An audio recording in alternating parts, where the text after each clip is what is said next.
Imagine you're in 50-foot waves, 100-mile-per-hour winds, and on a rocking ship. This is what the night of the deadliest storm in the Great Lakes history was like. The Isaac M. Scott, a 524-foot bulk freighter, sailed in the blackness of the night. The freighter roared as it got pounded with waves. The storm viciously increased and worried the crew. This was a recipe for disaster.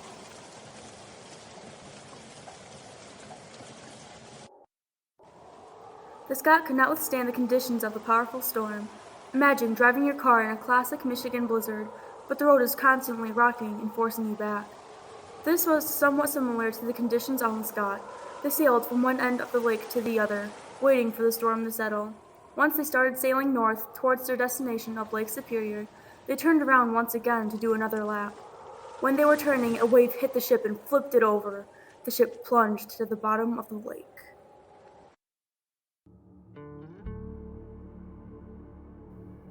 The freighter turtled over and sank with all crew and cargo. It is now an unfortunate gravesite to 28 sailors. Over 200 lives were lost from all 12 ships that sank during that storm. The Scott rests like a sleeping bear at the bottom of Lake Huron. The cold temperatures at this depth preserve it well. Some refer to this storm as the Freshwater Fury or the White Hurricane.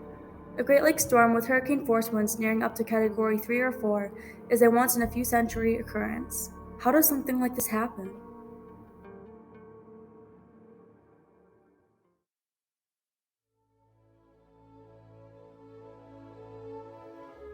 Great Lakes waves are powered by wind. These are called wind waves or surface waves. They're formed by friction between the wind and surface water. Eventually, this causes a disturbance and forms a wave crest. The wave crest is the highest point of the wave. Great Lakes waves are much steeper than ocean waves. Keep in mind, there were consistent high wind speeds for days, and there were 4 hours of hurricane level winds. Some of the waves are rogue waves. A rogue wave occurs when two waves hit each other and form a steep, tall wave. Some of the rogue waves were nearing 50 feet tall.